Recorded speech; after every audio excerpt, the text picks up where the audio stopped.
Hello everyone, I'm Ankit and you're watching StudyIQ IAS English. Now these days there is a lot of panic buying which is going across all the petrol pumps in the country. You may have seen recently that people with their cars, two-wheelers, tractors, they arrive at the petrol pumps and get their tanks filled. Heck, even I did the same during the last weekend. So what does this show you? This shows you that people are expecting the prices of petrol and diesel to rise after the end of the current election cycle. So we are here to discuss just that in our today's video. And did you realize why this kind of a misconception started? It stemmed from a petroleum ministry press conference where the joint secretary of the petroleum ministry, she highlighted that the oil marketing companies are correctly incurring losses as much as 20 rupees per litre on the sale of petrol and 100 rupees per litre on the sale of diesel. And there are many reports that suggest that government might plan to increase the prices of petrol and diesel after the end of the election cycle, because the voting ends on tomorrow, that is 29th of April, and the election results will come on 4th of May. So it is expected that during this time, the government might increase the prices of petrol and diesel. Now, on their part, the government has already clarified that no such proposal is under consideration as of now. And government also highlighted that in fact, India is the only country in the past 4 years where the prices of petrol and diesel haven't risen. And the government as well as the oil PSUs, they have taken major steps in order to insulate Indian citizens from the rise in prices that have happened globally. So to ascertain whether government is lying or telling you the truth, we need to understand how the prices of petrol and diesel came to be determined and are presently determined in India. What are the handful of taxes that are imposed on the sale of petrol and diesel? We'll try to understand that, and then we'll try to conclude whether the prices of petrol and diesel may or may not rise after the end of this election cycle. So this is the entire subject of our today's discussion, and the notes which I will be using for our today's session, you can also download them by going to a particular Telegram channel called as ATS Live. And while you're at it, please do not forget to subscribe to the channel also. Okay, so let us understand what was the past mechanism through which the prices of petrol and diesel was determined in India. Up till the year 2002, the prices of petrol and diesel were governed as per the administered price mechanism APM. Here, the prices of petrol and diesel, they were fixed by the government. So I can say the prices of petrol and diesel were not determined by the market forces as they are done presently. Here, the government fixed the prices of petrol and diesel by taking into account what is the input cost, that is the prices of crude oil, etc. And then a profit margin was added to it. And as a result, the consumers ended up paying the fixed prices which were revised on a fortnight basis, that is once every 15 days. Now, what was the benefit of this administered price mechanism? The benefit of this administered price mechanism, that the consumers, they were completely insulated from the international crude oil prices. So whether international crude oil prices increased or decreased, you ended up paying the same price, right? But there was a set of challenges associated with it. Now, whenever the prices of crude oil increased, it led to physical strain either on the oil petroleum companies or on the government, because government was effectively subsidizing the loss that these companies were making. Additionally, when government wanted to open up our oil sector for more and more private sector participation, this mechanism needed to end, because you can ask the government PSUs like BPCL, IOCL, HPCL, etc. to fix the prices, but how would you fix prices for petroleum products which are sold by the private companies? So that is why this mechanism needed to end, and in 2002, the partial decontrol or partial deregulation of the prices of petrol and diesel happened. Even then, after 2002 till 2017, the prices of petroleum diesel were still controlled by the government based on consumer intentions. The government wanted to insulate the consumers for increase in prices, and that is why partial control was ensured in order to protect consumers from global volatility. But from 2017 June, a new regime was introduced, that was daily dynamic pricing regime. So how does this dynamic daily pricing regime works? Let us understand this.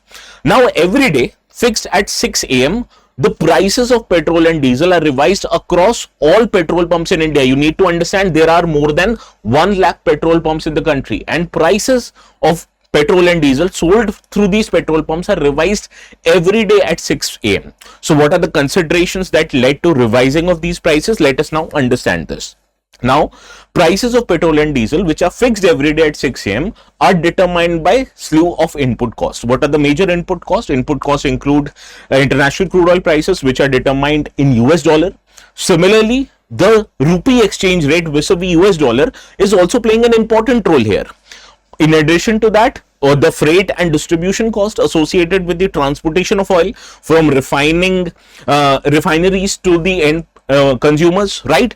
There are handful of state and central taxes that are imposed on the sale of petrol and diesel. In addition to that, there is also a profit margin that is called as dealer commission, which allows the petrol pump owners to sell this petrol and diesel at a profitable rate. So sum total of these considerations are taken into account, and based on these considerations, the prices of petrol and diesel are revised every day at 6 a.m. daily, as against what was happening before, that was once every 15 days. Now you must be expecting that if the international crude oil prices increase, or if the value of rupee vis-a-vis US dollar depreciates, it would lead to increase in prices of crude oil, right? But it is not happening in the country. As you may have already realized, for the past few years, broadly and more or less, the prices of petrol and diesel have not changed. So why is the petrol and diesel prices not changing despite the existence of dynamic pricing regime? Let us now understand this. Now, what the government has done in recent times, presently I'm talking about, presently the prices of crude oil are more than $100 per barrel. So the government is basically asking its public sector undertaking, oil marketing companies like the Indian Oil, Bharat Petroleum or the HPCL to sell the petroleum products like petrol and diesel below the actual cost of production. And as a result, these oil marketing companies are bearing the losses termed as under recoveries. This is the under recovery the Joint Secretary of the Petroleum Ministry was talking about in the context section, right? Now, why are oil marketing companies selling petrol and diesel at a loss? You may be wondering this, right? Now, earlier, when the prices of crude oil were not as high, these petroleum companies were selling the petroleum products like petrol and diesel at a fixed price, right? So at that time, they were making huge profits. Now, from that profit, they are trying to bear the losses right now. So this is why oil marketing companies have an incentive to bear the losses, because tomorrow, if the petroleum or the crude oil prices decrease, they would eventually turn up profitable. So this is the way, number one, how government even today determines the prices of petrol and diesel, because major oil marketing companies in India are PSUs and they account for 90% of total market share in India's sale of petrol and diesel. Similarly, the Indian government has also relied to source crude oil from discounted sources, right? Now, earlier, before the start of Russia-Ukraine war, the share of Russian oil imports were close to negligible and zero. But since Russia-Ukraine war and after Russia was in a way economically ostracized by Western countries, India tried to source crude oil from Russia, because Russia offered us crude oil at a discounted prices, and this allowed India to absorb the volatility of crude oil prices that was associated with Russia-Ukraine war. So on an average since 2022, India's share of imports from Russia accounts for total 35% of total imports. So much so that last month, in the month of March 2026, this increased to nearly 47% of total India's crude oil imports. And this sourcing of crude oil from discounted sources has meaningfully reduced the average acquisition cost for oil marketing companies, and therefore giving them a sense of relief. But the most important play that the government does here is that it reduces the taxation on the sale of petrol and diesel whenever the prices of crude oil increase. So how does this taxation come into play here? Let us understand this. Now, as of last month, the government reduced on the sale of petrol and diesel the excise duty by as much as 10 rupees per litre. So what are the important taxes that are imposed on sale of petroleum and diesel? Let us now understand this. Now, taxes broadly constitute a major portion of the prices that you end up paying, so much so that they account for about 50 to 55% of total final retail prices. Now, on sale of petrol and diesel, there are two types of taxes that are imposed. First are the taxes imposed by central government, which includes basic excise duty, special additional excise duty, which is a form of surcharge. Surcharge is basically a tax on tax. Similarly, road and infrastructure cess and agriculture, infrastructure and development cess, these two cesses are also imposed. Now, surcharge and cesses both are taxes which are imposed on taxes, but there is a big difference between surcharge and cess.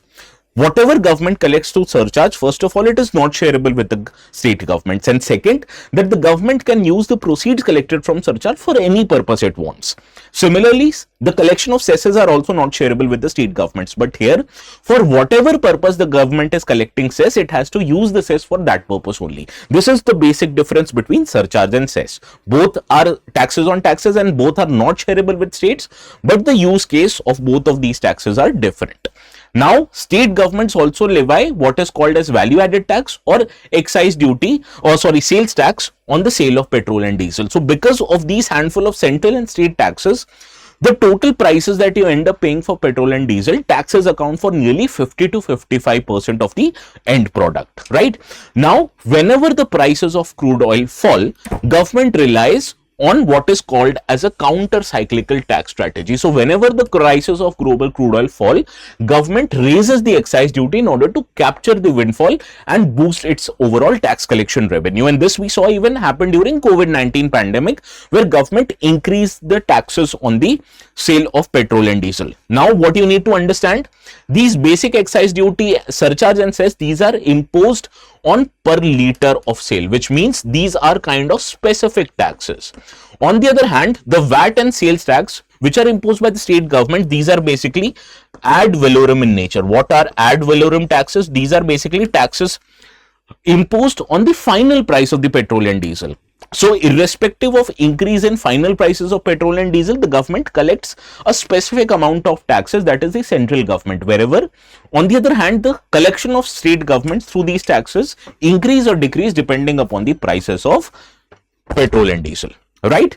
Now, as I was talking about the counter-cyclical tax strategy, whenever the global crude oil prices fall, the government increases the tax collection. And presently, as the global crude oil prices have risen, the government has cut the excise duty in order to cushion the customers. Now here what is happening, whatever government is reducing the taxes, these taxes ultimately have not been passed on to the consumers, because this increases it reduces the loss margin that the companies are making through the sale of petrol and diesel right now. Now, in addition to that, let us now discuss whether the prices of crude oil will increase or decrease after the end of the election. And there are two reasons why I can with certainty say that it is not going to increase by a huge margin. First reason you need to understand are the political reasons. Now, inflation in India is a very big electoral matter, and it is also a very politically sensitive matter. So whenever the prices of essential commodities like food, fuel, etc., they rise, it increases the problems of the incumbent government, right? So, because there is a very good reason behind it. Whenever the inflation rises, the overall household disposable income that they have, more of it is spent on meeting the daily needs. And as a result, people would end up having lesser saving as usual. Similarly, whenever prices of food and fuel increases particularly, this does not just lead to increase in prices of petrol. It eventually trickles down to each and everything, because increase in fuel prices leads to increase in transportation cost, which ultimately affects the cost of products like food, etc., which you end up paying. Now, whenever state governments or elections are around the corner, you will realize the government becomes very touchy when it comes to increase or decrease in prices of petrol. So this is reason number one why I think the prices of petrol and diesel might not increase even after the end of election. And second, more importantly, are the economic reasons. Now you need to understand, in terms of India's total GDP, a major portion of that GDP, more than 60% of it, is driven by public consumption, right? Private consumption. Now, whenever taxes rise, it leads to more money going out in meeting these requirements, and as a result, the household savings reduces. Now, whenever households' real disposable income or savings reduce, it ultimately will impact the total demand cycle, because it reduces spending on other goods, which leads to reduced demand of goods, and ultimately it might lead to GDP slowdown, and if not controlled, it might even lead to economic recession. Similarly, there's one very big obligation on government, that is on the RBI, because RBI follows what is known as inflation targeting framework. Now, RBI intends to keep the consumer price index within the bracket of 2 to 6%, because this is a statutorily mandated target on RBI. Now, if the prices of fuel increases, it will trickle down to increase in prices of food items, and food and fuel put together nearly accounts about 50% of total weights given to CPI. So, whenever the prices of fuel and food increases, it might lead to breaching of this inflation target beyond 6%, and RBI would be mandatorily required to hike interest rates in the economy, and this hike of interest rate is very bad news for Indian economic growth prospects, because if the rate of interest and the policy rates rise, credit becomes more expensive. So when you are about to take loans for any productive requirements, you or any industries for that matter, the loans might become expensive, and as a result your investment requirements might reduce, and ultimately when investment levels in the economy reduces, as it accounts for about 30% of total economic growth, your economic growth, it will suffer. And that is why, because of these reasons, even if the prices of petrol and diesel increase, they might be increased by small amount of rupees, not very big 10 to 15 rupees hike, right? So this is the core crux what I am about to say for this video. Now, before we attempt the practice questions that are based on UPSC pattern, there's a very important announcement. Right now we are offering 50% off on all the courses with double validity, but this discount is only applicable up till 30th of April, that is 2 days from now. If you want to take admissions and if you're really serious about your UPSC aspirations, please do not forget to take admissions in the StudyIQ courses. Before making the payment, if you apply this code ATS Live, you are going to get maximum discounts on all the courses that are offered by StudyIQ. Right now, these are the 2 questions that I want you to solve. Please try to refer to these questions. Do let me know the correct answer of this question in the comment section, and this is the second question. Both of them can be easily solved after our today's discussion. Do let me know, what do you think? Have you gotten the tanks of your cars and two-wheelers filled? And if not, what's stopping you from it? Do you agree with my analysis, or do you have a counter point of view? Please do let me know in the comment section. And if you're waiting to download the notes, this is where you need to go. The channel's name is called as ATS Live. So this is all from my side for today. We'll see each other again tomorrow. Please have a very good night.